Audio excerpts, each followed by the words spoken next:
نام ما سیف است. نام پدرم بنجامین و همراه ما زندگی میکنه.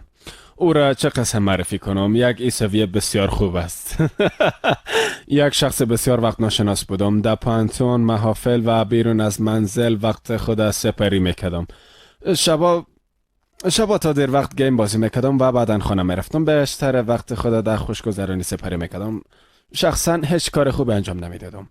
با مسلمانا در مکتب، پوهنتون، محل کار و همچنان در نشستا همسخن بودم. پاکستانیا، بنگلادشیا و مسلمانا عموما خشن نیستن. قلب مهربان و زبان شیرین دارن. هر کدامشان وقتی که میگن مسلمان هستن لذت میبرن. قرآن این اشخاص را به طور عموم بسیار ستوده است. حدوداً 18 ساله یا 19 ساله بودم که تغییر کردم و دیگه به محافل نرفتم و خوشگذرانی نکردم. او زمان جدی فکر میکردم که اسلام یک حقیقت است. با وجود آنچه تو خوشگذرانی کرده میتونم، باید خوشگذرانی خود دور کنم. برای من کار بسیار دشوار بود. سرانجام در 21 سالگی گفتم همیال وقتش است. ما یک نسخه انگلیسی قرآن گرفتم. چند روز مطالعه کردم و فکر کنم روز سوم مسلمان شدم. این یک حقیقت است و برای همیشه او را رد کردن نمیتونن. تصمیم گرفتم که تا پیروی کنم و الحمدلله کامیاب شدم. بعد از اسلام آوردن به مسجد می رفتم. وقت خدا برای انجام کارهای خود اختصاص می دادم. اکثر اوقات با برادران دینی خود درباره اسلام گپ می زدم. درباره آخرت، بعد از زندگی گپ می زدم.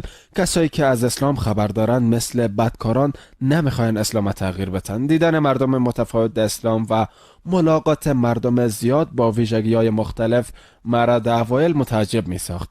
اسلام یک پدیده انفرادی نیست، به خاطر که در رسانه‌ها بعض وقتا قسمی نشان داده میشه که اسلام یک پدیده انفرادی است، اما نیست. مسلمانان مختلف با ویژگی مختلف در جهان وجود داره.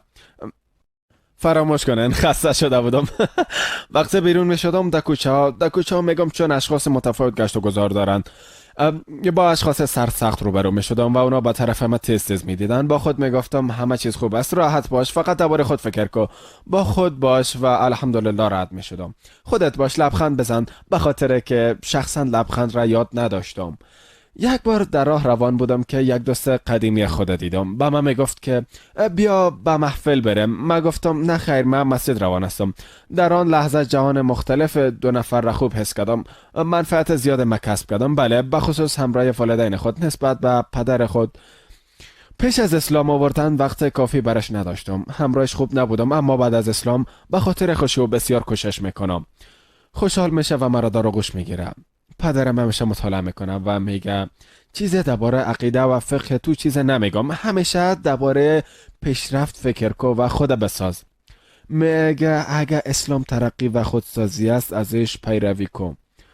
من میگم که من برش میگم الحمدلله همیشه به سوی ترقی سوق میته.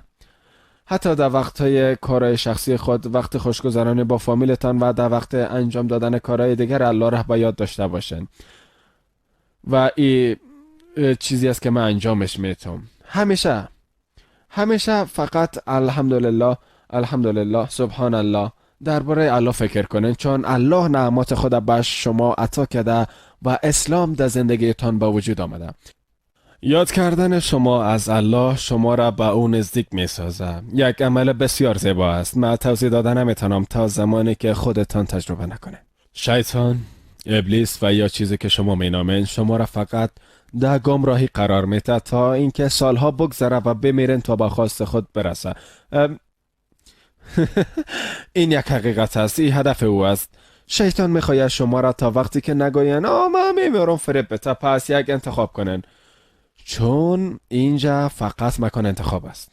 بله، وقت بانن، دربارش فکر کنن، اما خود را گمراه نسازن. فقط با 100% اطمینان دست دراز کنن. الله دست شما را میگیره و اگر درباره محافل فکر میکنن، در بهشت در محافل شرکت کرده میتونن. محافل بزرگ در بهشت که اصلا تصور کرده نمیتونن، در بهشت گرفته خواهد شد انشاءالله. ترس نخورن، نگران نباشن، تمام مشکلات خود به الله واگذار کنن و خلاص.